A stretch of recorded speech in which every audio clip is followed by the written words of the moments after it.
You're the one everyone turns to when life falls apart. You're the steady presence when everything feels chaotic. The one who calms storms with just your voice, who mends hearts without needing to say much, who holds space so gracefully that others don't even realize how deeply they've leaned on you. You make people feel safe. You make them feel seen. But when the world goes quiet and the lights go out, and the weight of everything you've carried presses heavy on your chest, who holds you? Who asks if you're okay? Who notices when your smile is just a cover for exhaustion?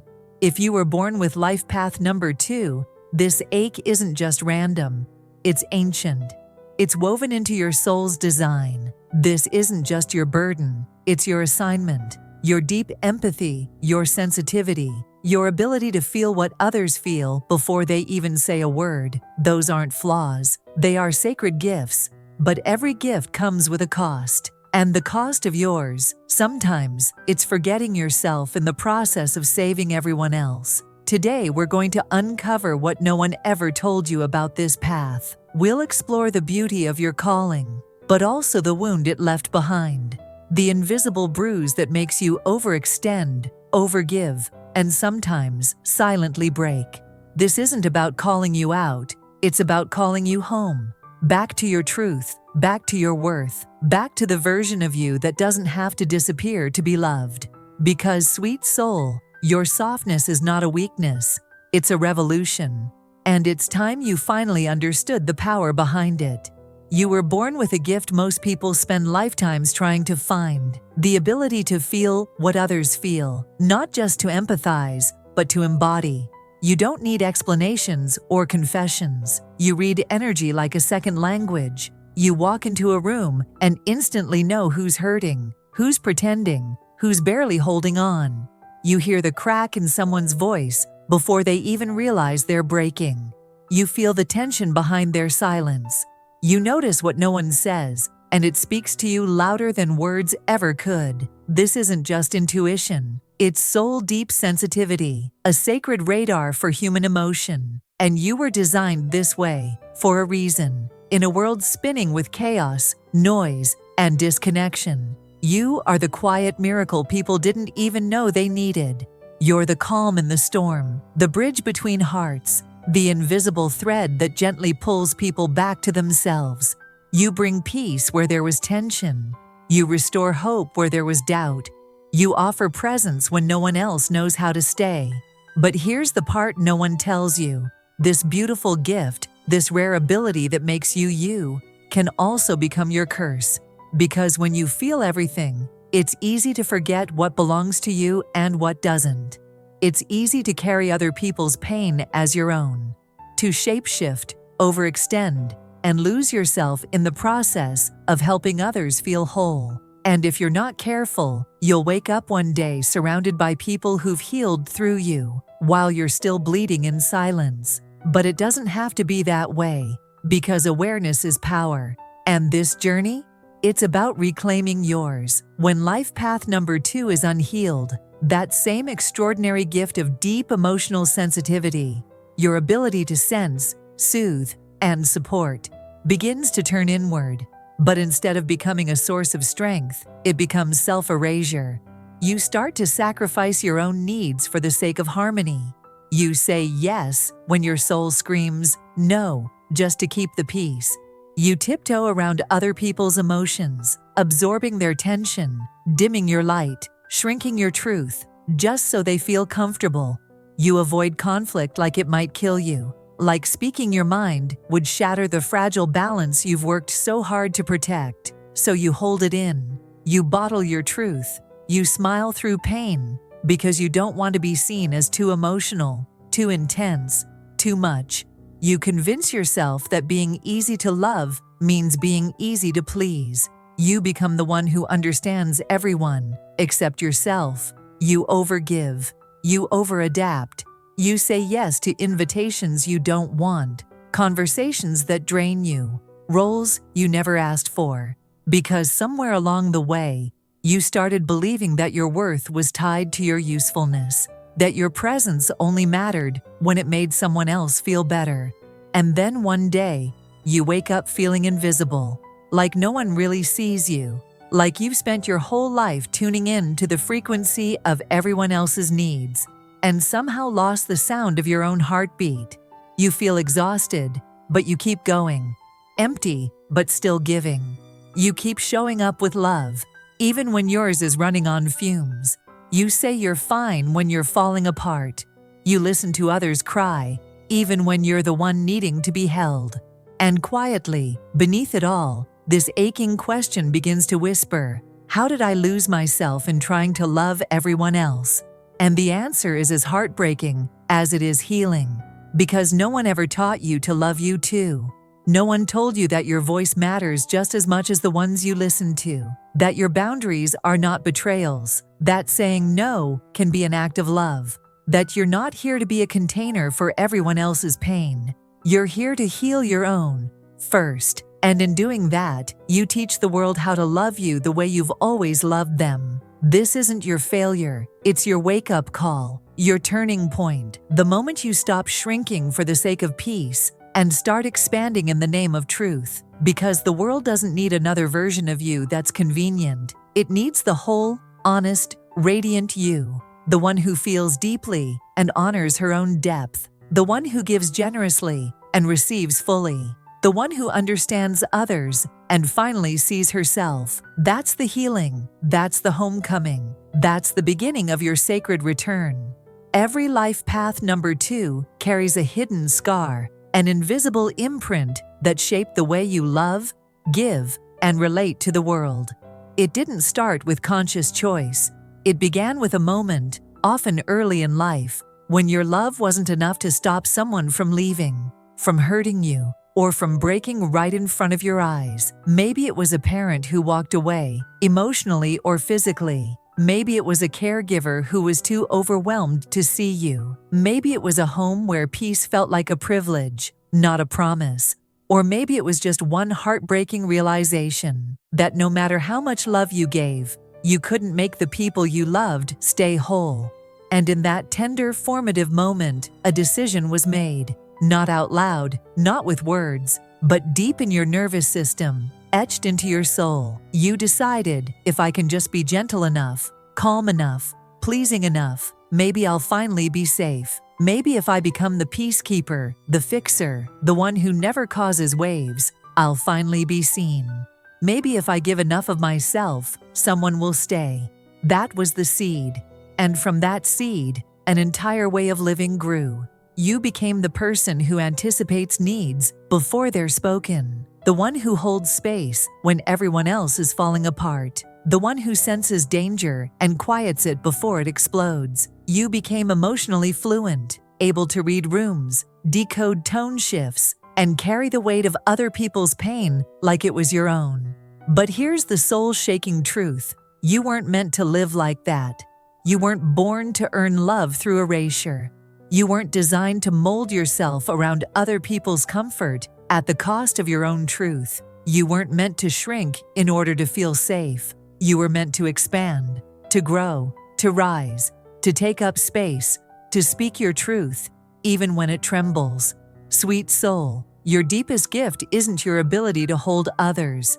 It's your ability to hold yourself, to stand rooted in your truth, even when it disrupts the peace you were taught to protect.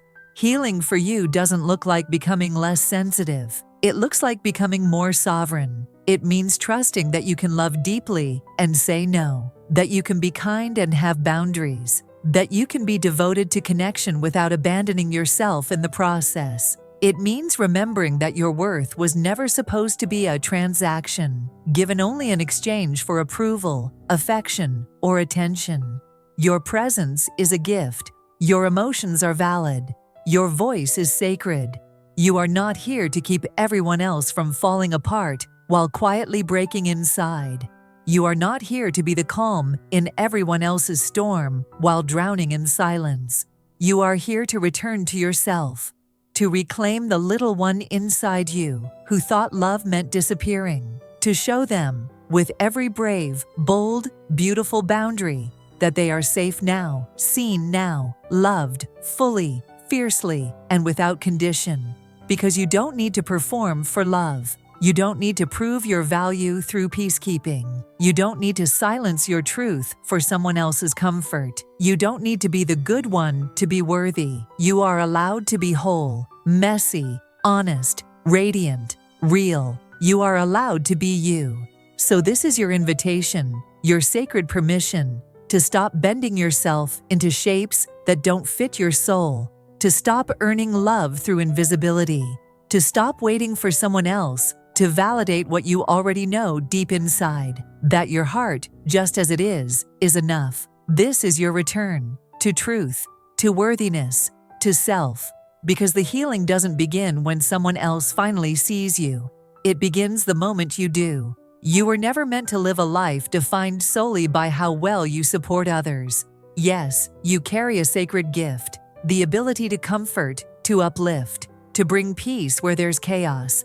But that is not the full story of who you are. You are not just here to be the background music to someone else's melody. You are here to awaken a new way of being, a way where softness is not dismissed as weakness, but revered as strength. A way where gentleness doesn't get overlooked, but leads. You were born to embody a kind of love the world has forgotten. A love that listens before it reacts, that embraces rather than controls, that nurtures instead of dominates. The world is watching, even if they don't always say it, watching how you show up with compassion in hard moments, watching how you choose peace over pride, watching how you keep choosing love, even after being hurt. And in doing so, you're teaching people something profound. That strength doesn't always roar. Sometimes it whispers, sometimes it cradles, sometimes it forgives. But here's the truth your soul has been longing to hear. You cannot teach the world how to love if you do not start with yourself. You must learn to hold your own heart with the same tenderness, the same devotion, the same sacred presence you give to others so freely. You must learn that your needs are not burdens, they're signals, that your emotions are not weaknesses, they're wisdom, that your boundaries are not rejections, they're invitations for deeper, healthier connection. You must unlearn the idea that love requires sacrifice at the cost of self. You are not required to abandon yourself to be accepted. You don't have to disappear to be seen. You don't have to silence your truth just to keep the peace. It is not selfish to put your hand on your own heart and say, I matter too. In fact, it's the most honest, revolutionary thing you can do. Because when you finally stop waiting for someone else to give you the care you've always given away, you become whole.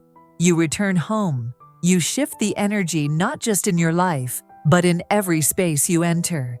You model what it means to be both open and protected, giving and grounded, loving and sovereign. So take a moment now, breathe deep, place your hands on your heart and say it with me, not as a wish, but as a truth. I do not have to abandon myself to be loved. Let that settle in your body. My needs matter too. Let it echo through every part of you that was once told otherwise. I am worthy of receiving as much as I give. Let this be your turning point. The moment you decided that your healing is sacred, your joy is essential, and your love, including the love you give yourself, is a force powerful enough to shift the world. Healing for a life path, too, doesn't look loud. It doesn't look dramatic. It won't always be visible to the outside world. But inside, it is a quiet revolution, one that begins the moment you realize that your worth is not tied to how well you make everyone else feel. It's the moment you finally say no and mean it, without guilt creeping in to convince you that you've done something wrong. It's the deep exhale after years of holding your breath, trying to make sure everyone else is okay, while silently falling apart inside. Healing for you means no longer translating love as sacrifice. It means understanding that true peace isn't the absence of conflict. It's the presence of honesty. It's choosing to speak your truth, even if your voice shakes, even if someone else is uncomfortable, because your truth matters. It's realizing that people-pleasing is not kindness. It's self-abandonment dressed up as love. You begin to see that not every emotion in the room is yours to fix. Not every silence is yours to fill, and not every heavy heart is your responsibility to carry. You stop absorbing what doesn't belong to you. You stop shrinking just to keep others from feeling small. You allow people to have their feelings without immediately trying to soothe, solve, or save. You stop over-functioning in relationships and start asking, what do I feel? What do I need? What do I want? And when those answers come, you don't apologize for them. You don't explain them away. You honor them. You honor you. Healing means feeling safe enough to take up space, to not rush in with comfort the moment someone frowns, to sit with discomfort without fixing it, to cry without needing a reason, to express joy without permission, to trust that your value isn't in how invisible you can become for others, but in how fully you can show up as yourself. The version of you that says, I matter, is not selfish. The version of you that sets boundaries is not mean. The version of you that pauses to check in with your own soul is not lazy or dramatic or too much. She's wise. She's healing. She's finally coming home. And the most beautiful part of all of this, you begin to reclaim your identity, not just as the helper, the healer, the peacemaker, but as a whole, divine soul. A soul who gives love because it overflows from within, not because she's trying to earn her place. A soul who knows that she doesn't have to prove her worth through emotional labor. A soul who is no longer afraid to be seen in her fullness. This is what healing looks like for you. It's gentle, yes, but it's also powerful. It's soft, but it's fiercely honest. It's not about becoming someone new. It's about returning to who you were before the world told you that love had to hurt or that kindness meant disappearing. So if you're here, walking the path of life path 2, know this: your healing is not just about you. Every time you choose yourself with compassion, you ripple that energy outward. You show others that there is another way to love, a way that begins within. If you're watching this right now and it feels like these words are piercing straight through the noise of your mind and landing directly into your heart, it's because they are. This message isn't generic. It isn't random. It's not a coincidence that you stumbled across this video in the middle of your scroll, or at the end of a long day, or in that quiet moment where something inside you whispered, there has to be more than this. You didn't find this video by accident. Your soul brought you here. Whether you knew it or not, you were seeking something real, something that saw you the way you've always seen others. You've been walking through life with this immense capacity to hold space for pain, to soften every hard edge, to soothe what's broken in other people. But who has done that for you? How long have you been pouring yourself out, your energy, your time, your care, hoping that if you gave enough, you'd finally feel whole? How many times have you felt like you were bleeding love, leaking it through every crack, but no one noticed the wound? No one stayed long enough to ask, are you okay? And maybe you've convinced yourself that this is just who you are, that being the strong one, the healer, the giver, is your identity. But sweet soul, what if I told you that your identity isn't what you do for others? It's who you are when you finally start doing for yourself. What if the love you've been so generously offering everyone else is the exact kind of love you're being asked to learn to give yourself? You were never meant to exhaust yourself trying to earn your place in people's hearts. You were never meant to become smaller so others could shine. You weren't put on this earth just to carry other people's burdens, to fix what you didn't break, or to keep peace that comes at the cost of your own well-being. You were born with a light that isn't just meant to warm others. It's meant to illuminate you too. And maybe you've spent so much time adapting, reading the room, adjusting yourself to meet everyone else's needs, that you forgot what it feels like to belong to yourself. But it's time now. Time to stop bleeding love. Time to stop giving away pieces of yourself in the name of keeping things together. It's time to become the love you've been searching for in everyone else. Because the truth is, you are already everything you've been waiting for. You are the calm. You are the comfort. You are the sanctuary. But you must learn to offer it inward. You must stop seeing your softness as a weakness and start recognizing it as sacred. You must stop confusing people-pleasing with love and start practicing self-honoring. And most of all, you must stop apologizing for needing what you so freely give. The world doesn't need you to be perfect. It doesn't need you to be endlessly accommodating. It doesn't need you to have it all figured out or to carry the emotional weight of every room you walk into. The world needs you to be real. Your realness, your raw, unfiltered, messy, beautiful truth isn't something to hide. It's your revolution. Every time you choose to show up as you, without the mask, without the performance, without the fear of being too much or not enough, you send a ripple through the collective. You remind others that it's safe to be human, that it's okay to need, that it's powerful to rest, that it's courageous to feel. So if this spoke to your soul, if something deep inside you is saying, "Yes, this is me," then keep going. Don't stop here, because there's something else you need to see. Something that could clarify what's been confusing you. Something that might just shift everything. You have to watch my next video, Life Path 2 versus Life Path 6. Are you confusing your true calling? Because here's the thing, so many Life Path 2s feel lost. Not because they're broken, but because they've been mistaking someone else's mission for their own. And Life Path 6, oh, it's close. It's eerily similar. It looks like you. It feels like you. But it's not the same. And when you finally understand the difference, when you see your sacred role clearly for the first time, you'll stop over-functioning. You'll stop comparing. You'll stop chasing someone else's dream. And you'll start living yours. You might be surprised which one you really are, so go watch it. Trust your soul. It brought you here for a reason, and it's not done guiding you yet.